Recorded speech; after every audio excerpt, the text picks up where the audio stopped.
Hey guys, what's going on? Ultimus here. In today's video I wanted to do a quick little overview on some helpful tips for garrisons. This isn't necessarily going to be a guide on which builds and which buildings you should take for optimal gold making professions, PvE, PvP, and all that good stuff. But it's definitely just going to be a kind of an overview of things that I found helpful and some things that you might want to look out for when running your garrison. So hopefully we'll be able to do this all in one take. And hopefully you enjoy.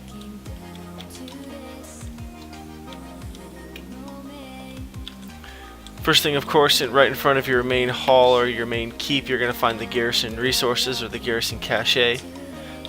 Cache, depending on how you pronounce that. Probably going to get yelled at for that one.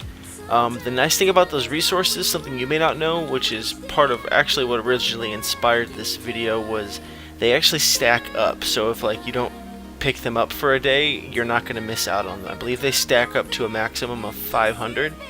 I was gone for the weekend and came back, left Friday, checked them Friday morning, was gone Saturday, Sunday, came back Monday afternoon, and they were fully stocked. I'm pretty sure if I remember correctly, so that's pretty quick. So don't feel obligated to necessarily pick them up every day, but know that they will sit there until they reach about 500. Of course, inside your keep, we'll make our way inside there. You're going to have your table over here with your missions, your daily quests, and those do change every day. Your blueprints vendor, the architect, how you can drag and drop and upgrade your buildings.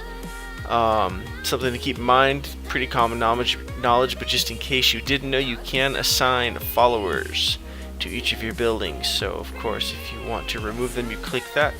And if you have an empty slot there on it, you're able to click on the slot, and then it brings up your followers that are able to be working in that particular area. So pretty handy.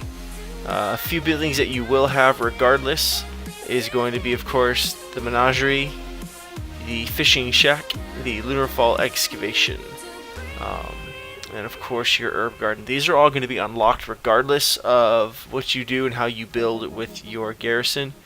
The only other options you're gonna have, the only options you're really gonna have with your garrison is your your large plots, your 2 medium plots, and then your 3 small plots, I believe. And I haven't gotten far enough, so I don't know if there's a 4th one down here, but I feel like there's only 3 small plots, so we'll see. But as far as these ones go, these ones are locked in regardless, and you're kind of stuck with them. I was really hoping I could like just move these away because I really don't care about the fishing one, but or can I now? No, so you can't move that. I almost got excited for a second and realized that I was wrong. But no, you can't drop anything else over there, which is a bummer. Of course, this is your table where you can get your missions and send your followers out on missions, and they will gain back different loot and experience, of course, as you go through. Anytime you go to send out your followers on missions, it will give you percentage for success. Of course, depending on how high of a gambler you are, you can make your decisions on when you want to send them out or not. Keep in mind, it does cost garrison resources every time you send a follower out on a mission, and my favorite ones are always going to be the ones that give me garrison resources, personally. Sweet, we got someone to level 100. That's dope. First follower to level 100. You saw it on video here. Second one. Hey, alright. And, oh, third one. Boom! I'm loving it. More followers at level 100. Now, a lot of times your buildings in your garrison will actually help with the perks and things that you will be able to gather with your followers as you send them out on missions, which is part of why I took, if I can go back over here, the trading post. And if I'm not mistaken, the trading post allows you to get extra missions and things like that. You're able to send your followers out on that allow them to bring back better loot. It's either that one or the Dwarven Bunker. I can't remember which one, but I have both of them, so I'm not too worried about it. But as you can see, you'll see your rewards over here on the side panel for your garrison. And then once you hit level 100 with some followers, then you'll start unlocking the level 100 missions. A good match. Nope, so we'll just have to send the level 100 out. So as you can see, line up those perks and things of that sort. The attributes of your follower, their strengths, threat counters. And then you're going to get a 100% chance with that one. It's not a 100% chance every time with all of your missions, of course, but it does increase the chances. But because this follower is level 100, you're going to see an increased chance with that. So we're going to do that. return is going to be, of course, 46 Garrison resources, so that's worth it to me. Let's see if we can throw some out here on this one. Yeah, let's level up. Because of her buff right there, burst of power increases the success on missions shorter than 7 hours, so of course we have that plus the counter on that one, which is going to give us a nice return. So those are the things, of course, you're going to want to look out for in your garrison when it comes to followers and missions. And there is an add-on, I believe, that helps you kind of sort through all that stuff as well. I haven't checked it out yet, but I am planning on doing so soon, and I probably should have done so before I threw this video out, but I wanted to make sure I was able to get this video done. As you can see over here, I haven't done anything with the menagerie yet, any of the pet battles or things like that. It's just not something I necessarily am into. But I'm sure if you're into pet battles, you're all about that. And in front of you, or keep here, you have the Primal Trader, which she will sell all sorts of different things and stuff that you need for your professions, for the Primal Spirits, which you will pick up throughout the course of doing the gathering bits throughout your garrison, which is pretty cool. And of course, this is for a level 3 garrison. For her, I believe at one point she was over here by the cart, and she does move around throughout the course of your garrison. For any of your profession type place, so this includes, of course, the Gladiator Sanctum, which is kind of a mix of half profession, half just like PvP grind, blacksmithing, enchanting, and of course anything related to that. You're going to be able to make a work order here, and you're able to pick up your work order. As long as you have the materials required, you'll be able to make a work order. Work orders will take at least 4 hours to complete. I believe it is either 4 or 2 hours. I believe it's 4 hours to complete. So keep that in mind whenever you are placing your resources. And of course, those do not disappear if you aren't able to come pick them up. You just drop them off, and then when they're done, they sit there until you come pick them up. Completing missions, or not, sorry, well, completing missions actually too, but more so for the growth of your garrison. Completing work orders is important. There's many achievements attached to them, and garrisons are one of the first things that Blizzard has done this with, but they've really linked progression along with the achievements, and that you will not unlock certain blueprints, and you will not unlock certain portions of your garrison until you've hit the achievement. So it's important to keep this garrison going, and to make sure that you're able to constantly progress that. So let's see, we picked up 117 gold. Looks like a ring, which is kind of cool. Unfortunately, it's the ring we already have. 76 honor points, Apexis crystals, which is nice. And it looks like the other ring, which we did not have, which I will take. I like getting gear that I did not have. I am a fan. So yeah, so then as you can see, your workload is there. And then as you can see, it says 3 of 14 work orders available. What we're going to do is, just for sake of example in the video, we're going to start the work order. And how this is going to work is it's going to be the cooldown in an hour. So you have to wait an hour before you can make any work orders after that. So sometimes it's better just to drop them all off, go about and do your thing, come back after you've been out for a while, and then you're able to pick them up. Definitely one of the better time sinks in WoW that I've seen. Same thing, of course, with the blacksmith and the enchanters over there. As you can see here with the boxes out in front, they glow as like a quest item. You pick them up and you're good to go. And the cool thing about garrisons, like the cool thing, but sometimes the weird thing, is that your dudes will walk around all the time. So sometimes I'll find my blacksmith over with the rest of my followers hanging out. See, is my blacksmith over here? Sometimes my blacksmith hangs out over here inside of the dwarven bunker. Yeah, it's really strange, but you know what? I'll take it. Some things that are worth noting, and this is one of the reasons that I wanted to make the video as well, is that the big decision on what buildings do I take. I do recommend, if you have a couple professions, like say for me, I have blacksmithing and jewel crafting on my character. Just so you know, I'm not lying. Blacksmithing, jewel crafting. I do recommend picking those buildings for your professions, and then of course you can do whatever you want with your third one. Simply because this is the main way you're going to level those professions. As you go through your daily stuff, you're going to see, you're going to pick these things up, you're going to craft those, and you're going to turn these books in for recipes of your blacksmithing things. So it's worth noting that you might want to pick up those buildings at least until you get your professions to maximum and learn all those recipes. Then you might be able to ditch them if you want.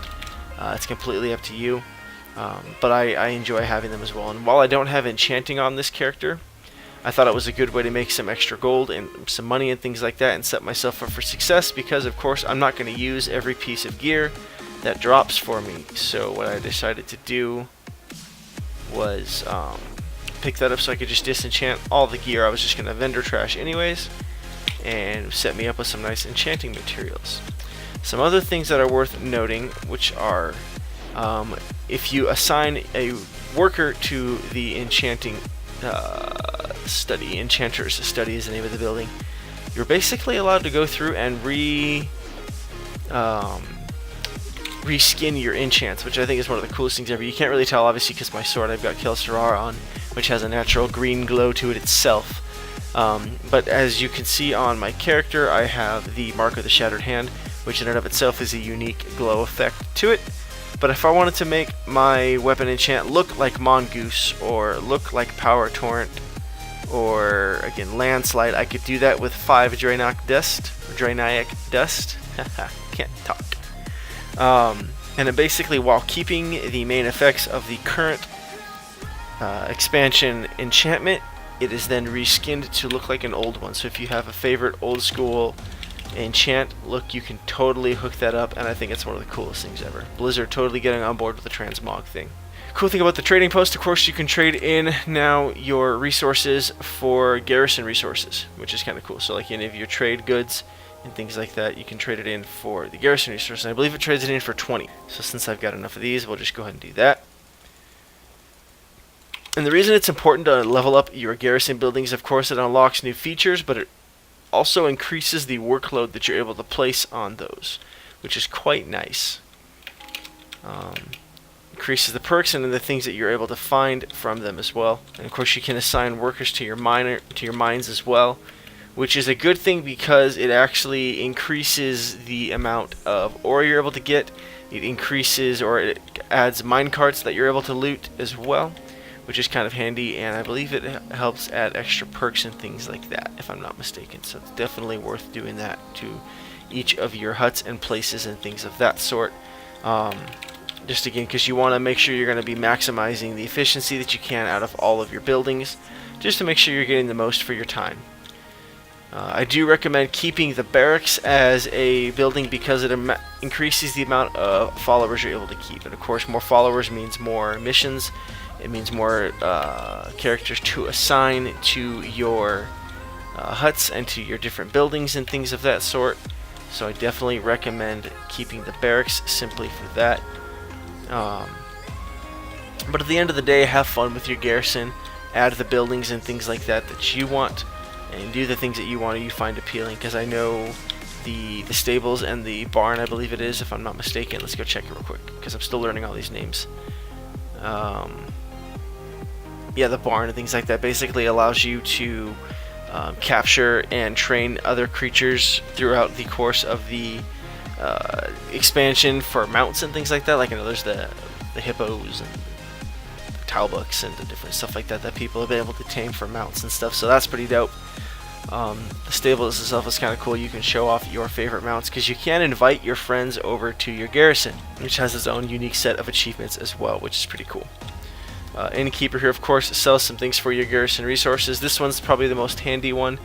The Excess Potion of Accelerated Learning increases your XP for monsters and completing quests by 20%, which is always nice if you're in a hurry to level up that alt. I guess it's worth going over to the salvage yard real quick so we can open up that box of salvage.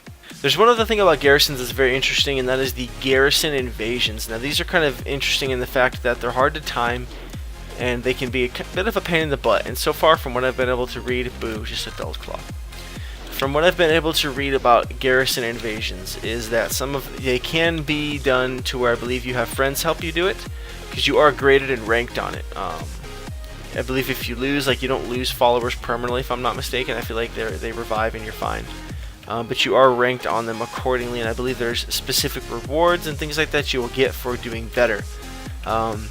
The best way to unlock them that I've found or trigger them is that you will basically kill a certain amount of mob types, so like ogres, orcs, and things of that sort, throughout the course of leveling and grinding and adventuring out in Draenor. And so as you do all of that, you're going to then trigger the attacks on your garrison. You'll get a little HUD display that will basically say something along the lines of your garrison is under attack. You should hurry up and get back, and you fly back to your garrison or hearth, and then I believe that triggers the event. Or if I'm not mistaken, you're able to just talk to this guy once that's all gone down, and then you can start the thing.